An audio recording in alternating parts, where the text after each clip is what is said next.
우리가 400억 달러, 북한이 20억 달러 수출했어요. 20억 달러. 그러니까 삼성전자가 새로 하나 더 생기면은 우리 통일 문제 걱정 안 해도 돼요. 북한을 얼마든지 먹이서 이런 거대한 회사를 만든 것은 이병철 씨의 공이 크고, 그 다음에 그 기업인이 그렇게 돈을 벌도록 뒷받침하는 사람이 있어야죠. 그런 뒷받침하는 것은 누가 합니까? 바로 정부가 하는 것이죠.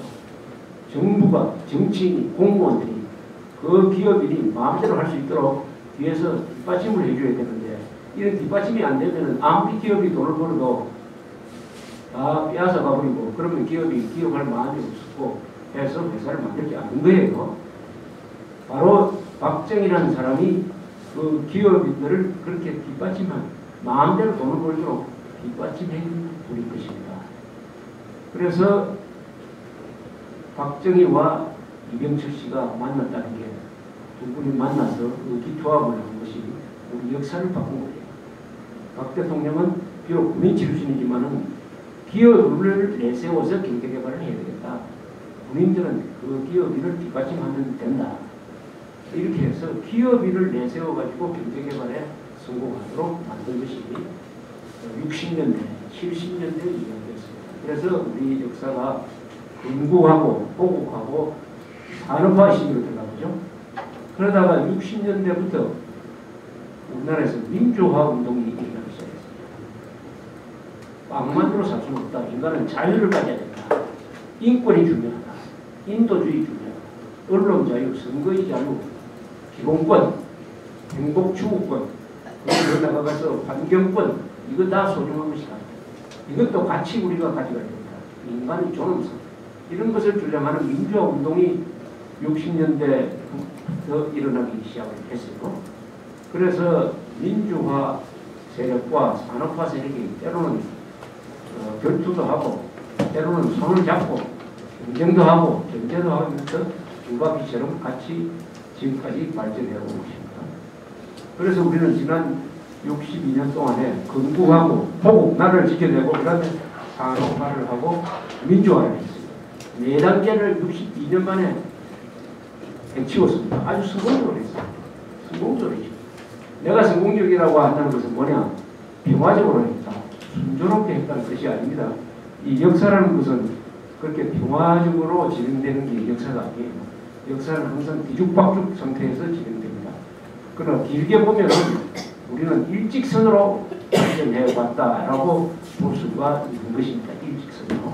이렇게 성공적으로 발전된 나라는 지금 세계에 없고 아마 인류 역사상 처음일 것이다. 그러면은 여러분들의 선배 세대, 특히 부모 세대지, 여러분들의 부모 세대는 우리 역사상, 아마 세계 인류 역사상 가장 열심히 일했던 사람, 또 가장 열심히 싸웠던 사람. 누구하고 싸우느냐? 가난과 싸우고 김일성과 싸우고, 지금도 아직도 김일성의 명령을 듣고 나라를 깽판치는 세력들과 또 싸우고 해서, 한국인으로 태어나면은 반드시 두 가지 숙명적인 조건을 받아들여야 됩니다. 하나는 첫째, 싸워야 돼요. 싸워. 대한민국은 아직도 휴전 중인 나라이기 때문에 싸워야 돼요. 누구하고 싸우냐? 김일성하고 싸운다. 그렇기 때문에 여러분들 중에서 또는 미래에 이미 군대가 또 우선 있겠지만 군대에 가서 총을 잡아야 됩니다. 또 남한의 김정일 세력과 싸울 때는 말로서주로 싸워야 됩니다.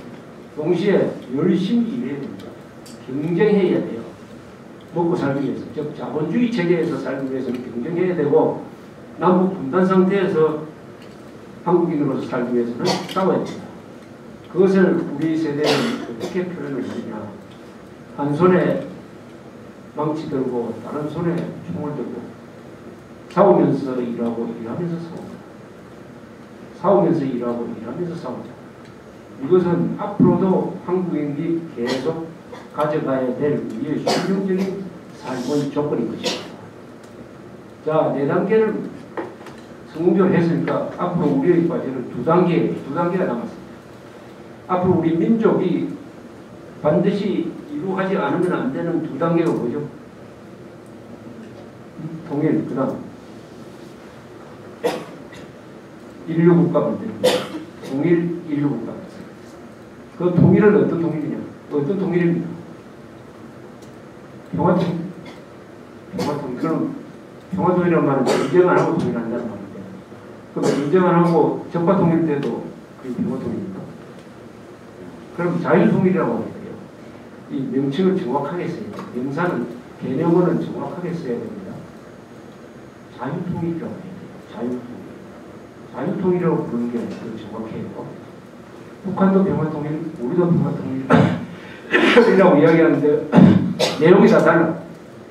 북한에는 평화적으로 적화통일한다는 이야기고, 남한은 평화적으로 자유통일한다.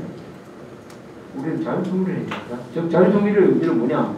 우리 헌법 제4조에 적힌 대로 대한민국은 자유민주주의 국가입니다. 그 자유민주적 기본 질서에 입각한 자유통일을 한다. 자유민주적 기본 질서는 뭐냐? 인간한테 자유를 줘야 된다. 인권을 줘야 된다. 사유재산을 인정해야 된다.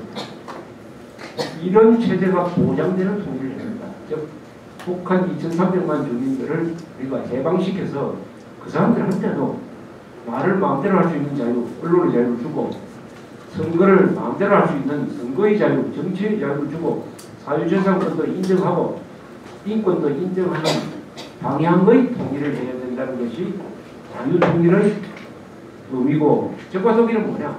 남한까지 북한 같은 세상이 되어가지고 종교도 못 믿고 언론 자유는 반납을 하고 지금 가지고 있는 재산은 몽땅 국가한테 갖다 바치고 마음대로 학교에 갈 수도 없고 마음대로 결혼도 할 수 없고 마음대로 지방에 갈 수도 없고 마음대로 영어를 배울 수도 없고 마음대로 김정일, 김일성 비판할 수도 없고 김일성, 김정일을 숭배 안 하는 자유를 누릴 수도 없고 하는 그런 세상이 되는 그것은 평화적 적화통일이에요. 적화통일.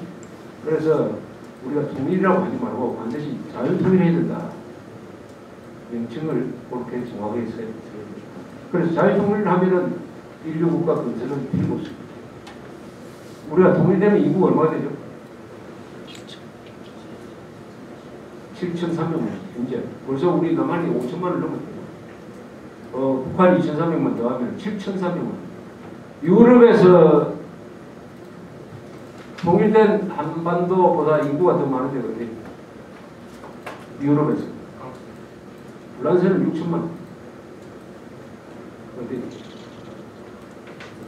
한 나라밖에 없잖아요.